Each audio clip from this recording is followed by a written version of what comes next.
Welcome once again to my YouTube channel. I'm very glad that you have been watching the series of videos that I've been sending. And today I want to continue covering year 2014, starting from number 10. From number 1 to 9, if you have missed any of my lessons, just check in my YouTube channel, you'll find them. So if you have a copy of 2014, it would be very good that you use it so that we can move together, or you can use the booster or any book that has written the KCPE questions. So number 10, I read, in a certain month, a businessman made a profit of 8,000 shillings. The following month, his profit was 12,000. What was the percentage increase of the profit?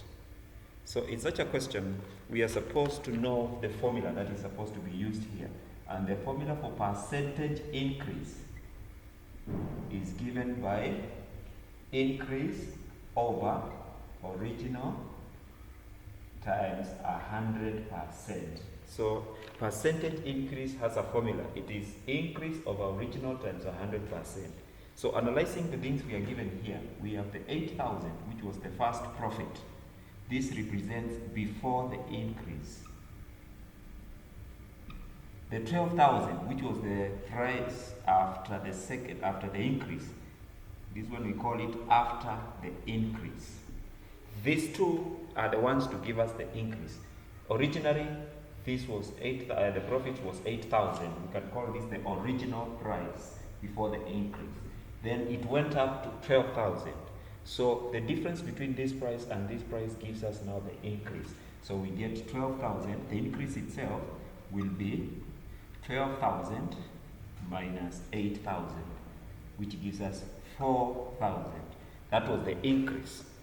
Then we now want to write this one as a percentage. So to write this as a percentage, we get percentage increase equals to the increase, which is 4,000, over the original price, which was 8,000. Then we multiply by 100%. So zeros cancel out. There we get 50. So the percentage increase was 50%, a half of 100, which is 50. If you look at 4,000, it's a half of 8,000. That's why the answer is giving you 50%, a half of 100%. So that was the percentage increase. Now moving to number 11, we are told that a rectangular tank is 7.5 meters long, 5 meters wide, and 3.2 meters high. How many liters of water can it hold when full? Some candidates fail because of not underlining keywords. Before I do this question, there's something that I'm supposed to underline, and that is how many liters. How many liters? The last statement where we are told how many liters, because this question requires us to find the volume of this tank. After we get the volume, we change that volume to capacity. Volume is the size of the container in terms of cubic meters. Capacity is the amount of liquid it can hold in liters. So first I draw it.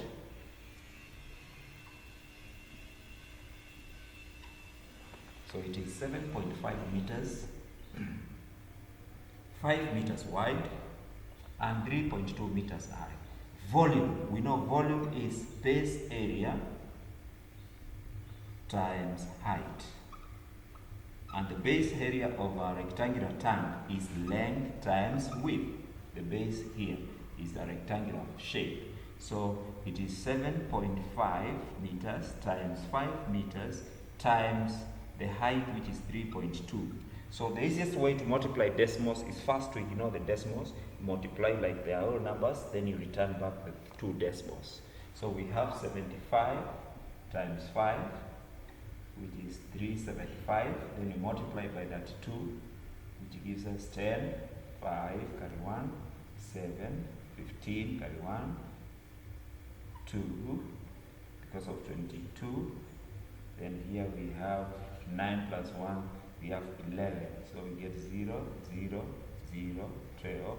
We get 12,000. And this 12,000, we put back the two decimals, 1, 2. Starting from the ones, 1, 2. We get 120 cubic meters. That is now the volume. So we now go to what we had underlined. How many liters?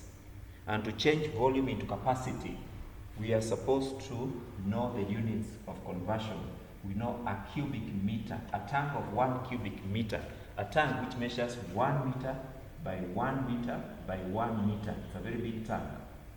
1 meter by 1 meter by 1 meter can accommodate 1,000 liters.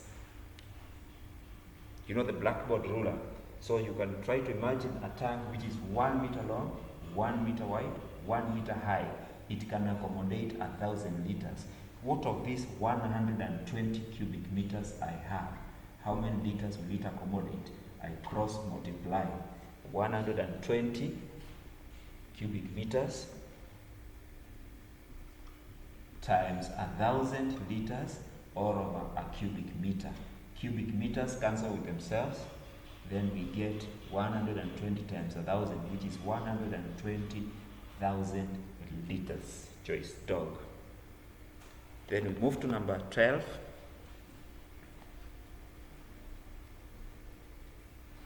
Number 12. What is the value of x in the equation?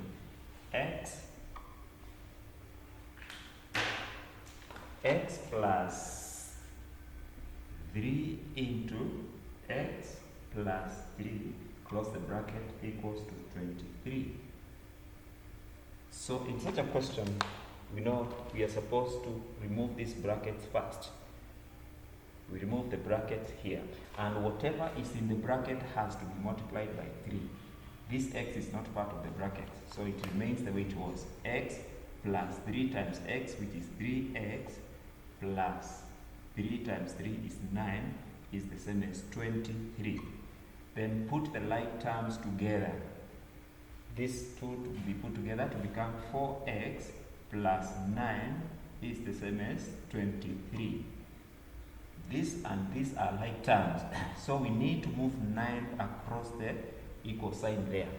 We know that when a number crosses the equal sign, if it was a plus, it changes to be a minus. So this is going to become minus 9.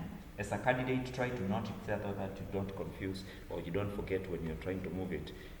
Just note here after you draw the arrow that this will change to become minus 9. So we get 4x, it represents 23 minus 9. 13 minus 9, we know it is 4.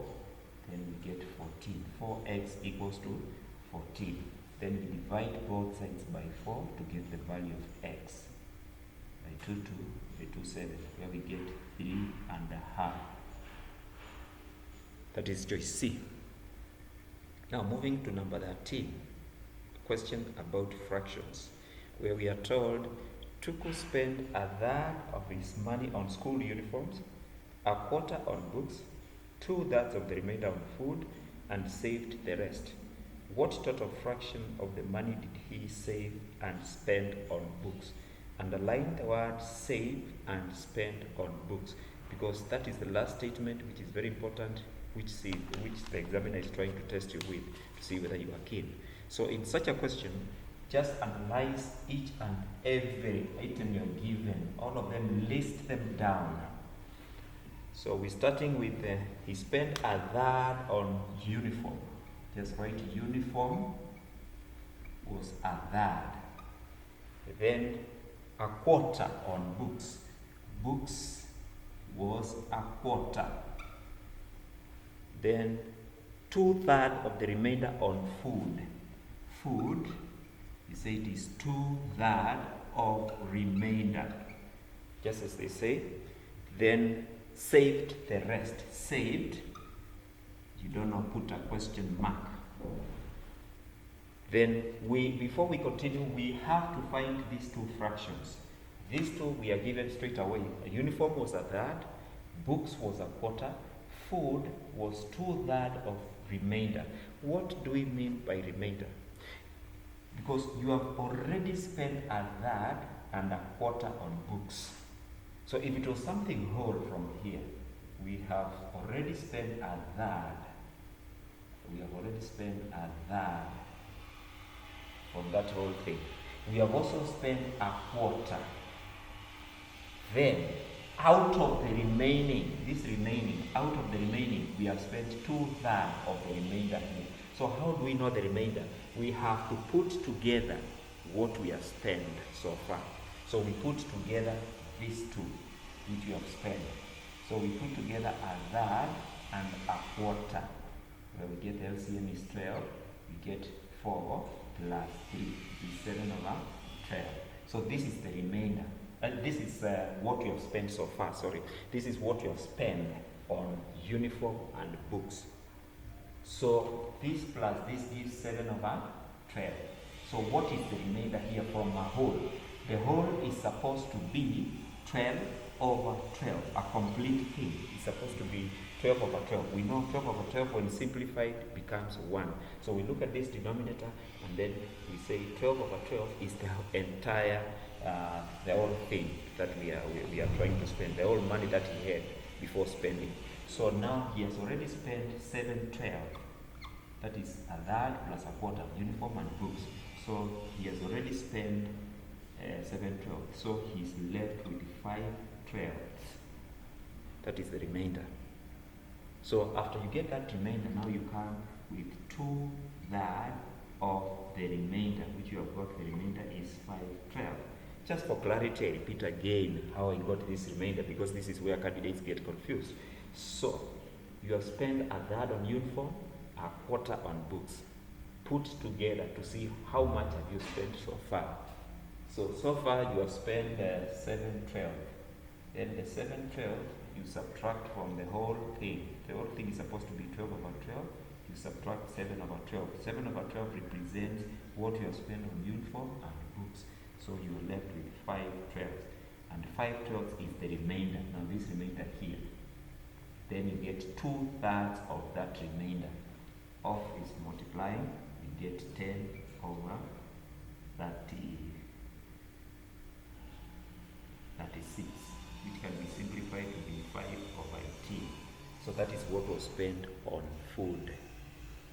Then he saved the rest. So with our fraction here, we get another fraction here. This is the 5 over 18, which he has spent on food. So there is another small fraction which is left here. And this fraction now is what we are looking for, what he saved. So what he saved is, we get the total of uniform, books, and food, then again subtract from the whole. And so far we have added uniform and books, and got it's the same as 7 over 12. Then we add food to see so far what we have spent. We have spent 5 over 18. Put together by using the LCM, which gives us LCM of 12 and 18.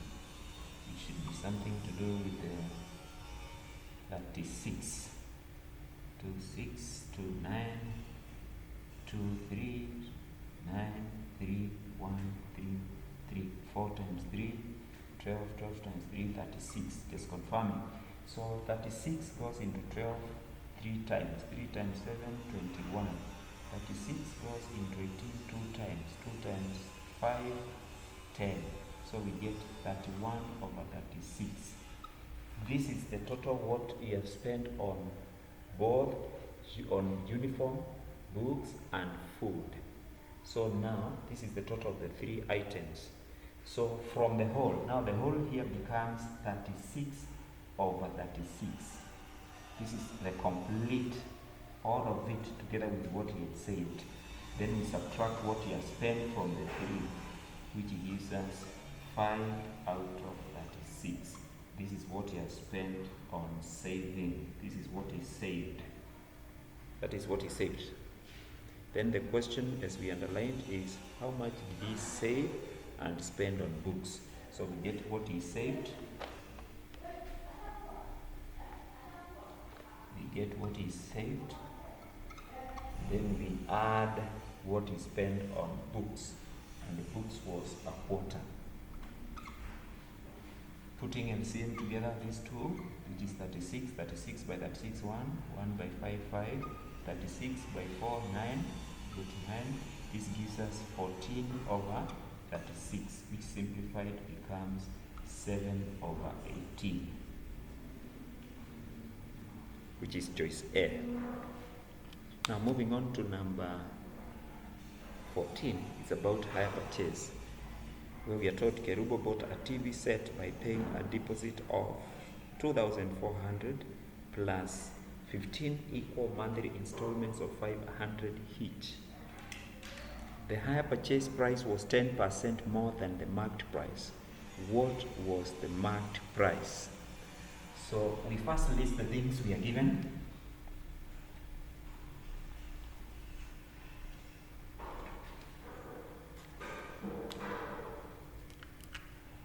And some of the things that we are given is from the higher purchase. We are told the deposit was 2,400. There were 15 equal monthly installments.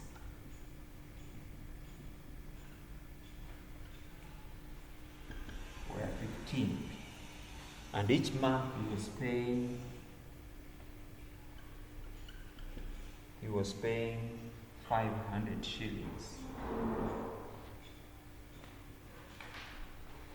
Then another information we are given is that the higher purchase was 10% more. Higher purchase was 10% more than the marked price. What was the marked price?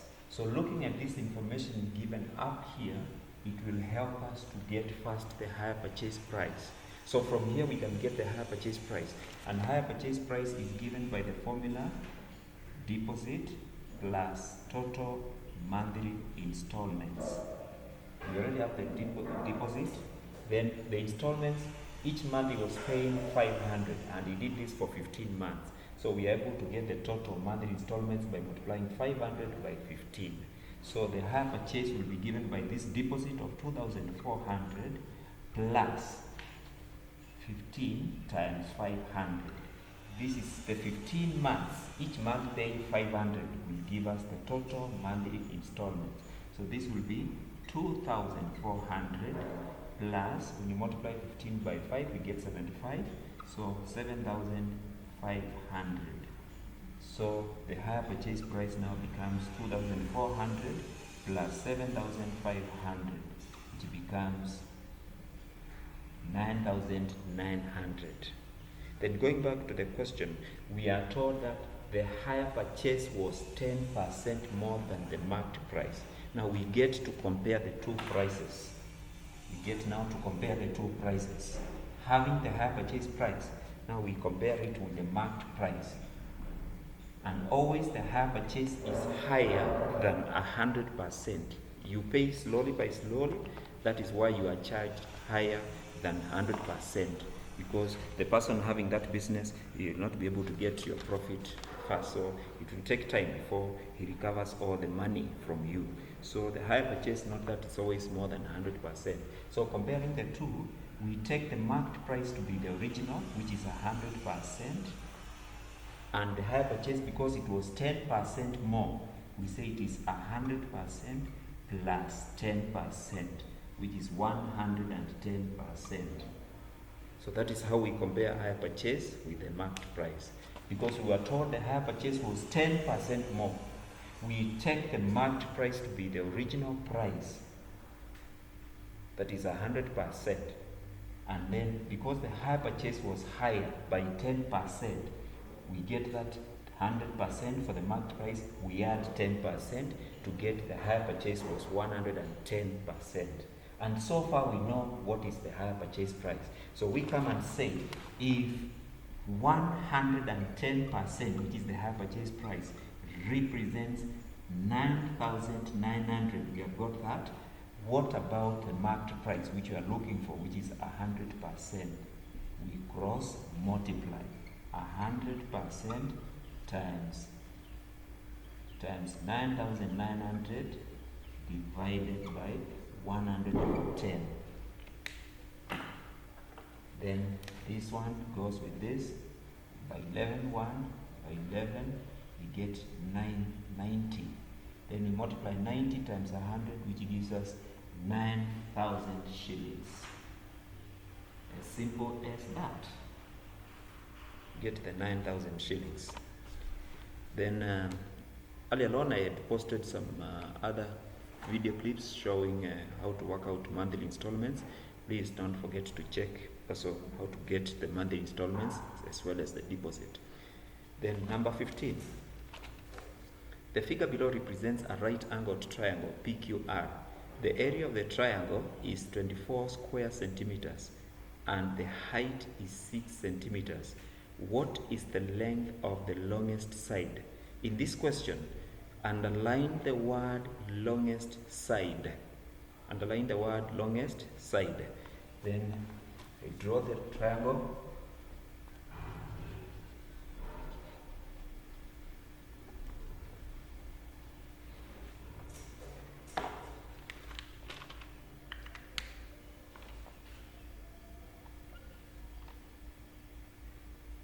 Mesh P here, it's R, and it is Q.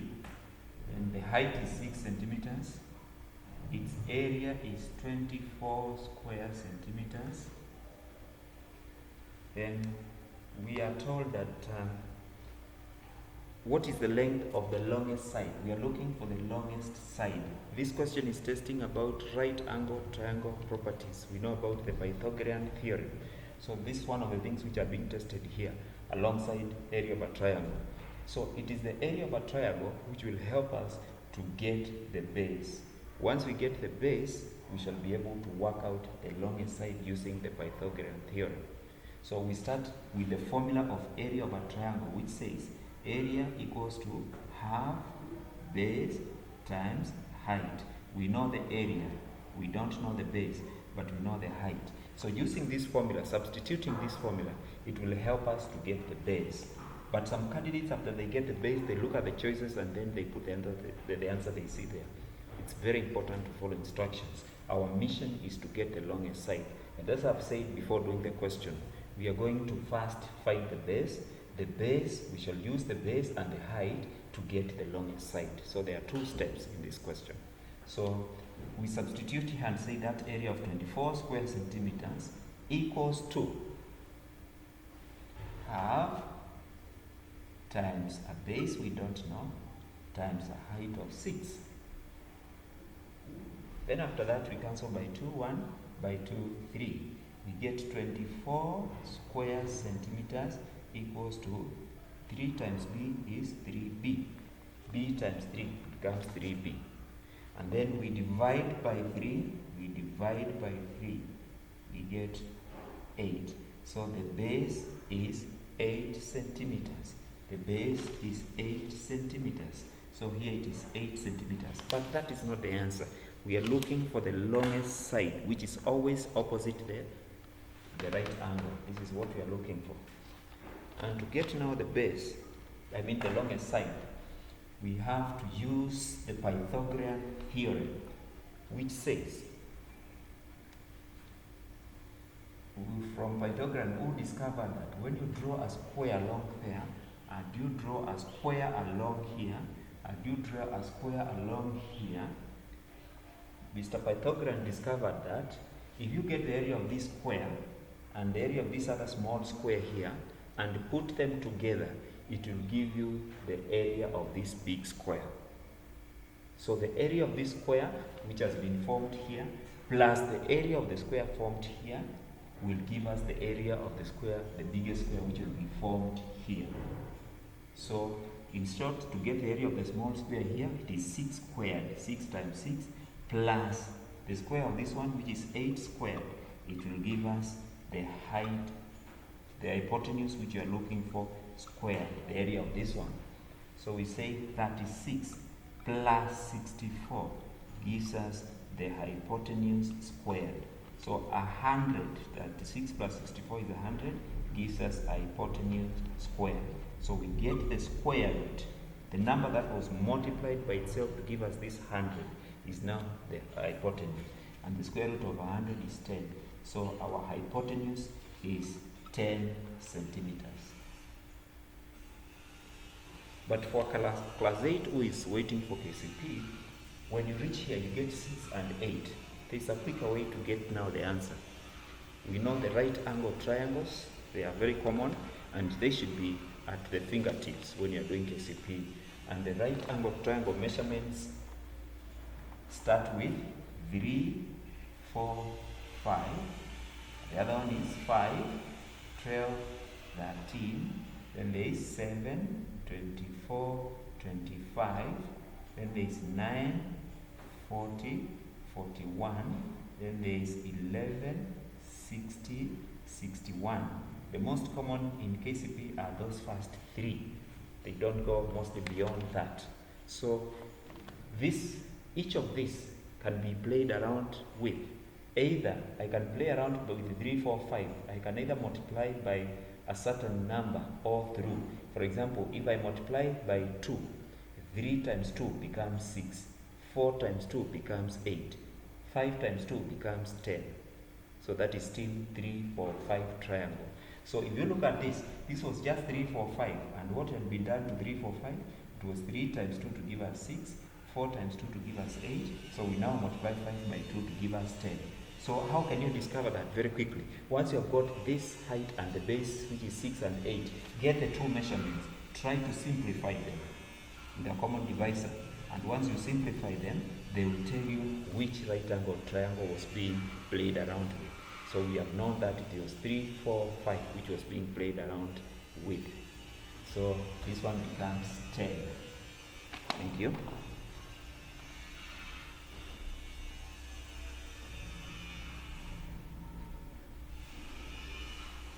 Moving on to number 16. The perimeter of a rectangular plot of land is 57.98 meters. If the width of the plot is 8.6 meters, what is the length? So the first thing that you're supposed to do is to draw the rectangle. Anytime you read a question which involves a diagram, draw the diagram. This helps your brain to understand better. Then you put the information.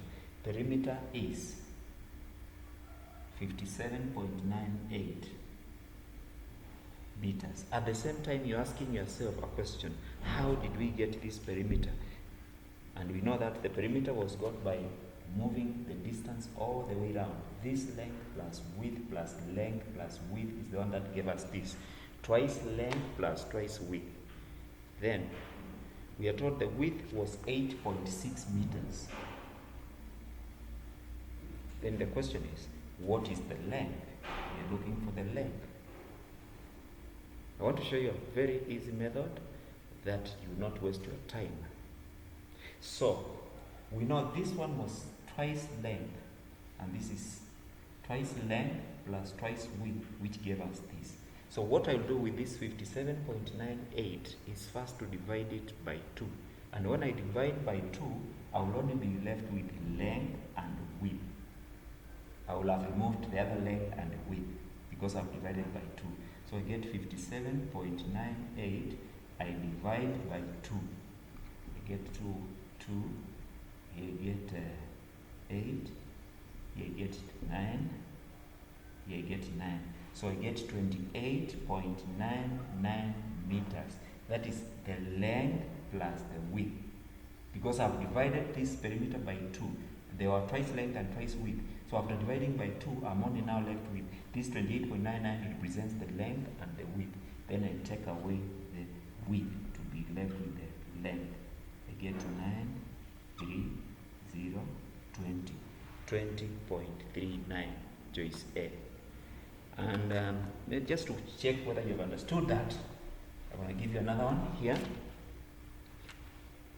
You're told the perimeter is 100 meters. The width is 20 meters. Then you asked, what is the length? The length, let me put the length is the one which is 20 meters. What is the width? What is the width? So in such a question, I've said get this perimeter divided by 2. Because this 100 represents twice length plus twice width. So when you divide by 2, you are now left with only length and width. Length and width.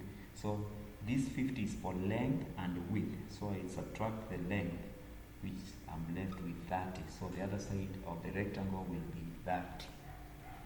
As simple as that. The last one, just for clarity, the perimeter of a rectangle is 60. and one of the sides is 10 meters. What is the measure of the other side of the rectangle? The first thing, divide this perimeter by 2. You get 30. 30 represents the length and the width. So get 30, subtract 10. You're left with 20. So this side is 20. Yes, I think it's all clear for everyone. So number 17. The following are properties of a certain quadrilateral. Opposite sides are parallel. All sides are equal. Opposite angles are equal.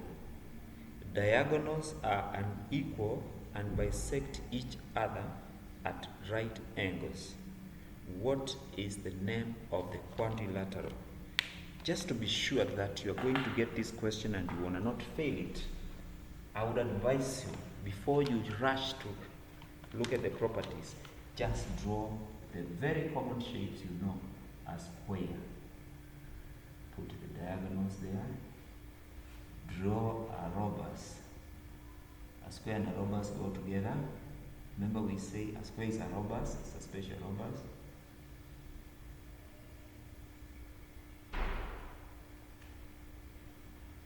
We draw a rectangle.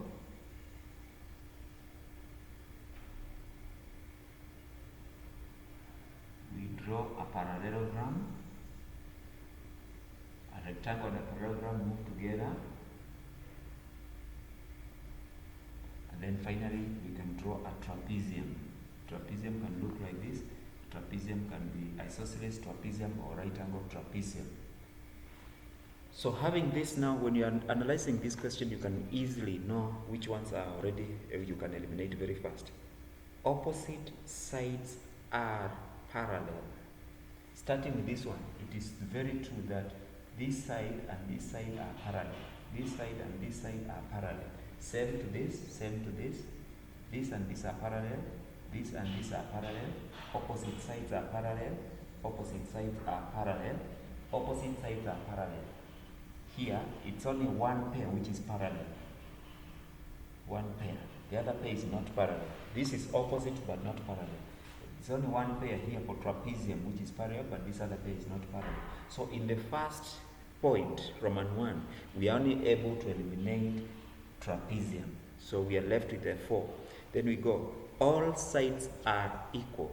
Now, we come, all sides are equal. Very true for rhombus and a square. So those two are still in the race.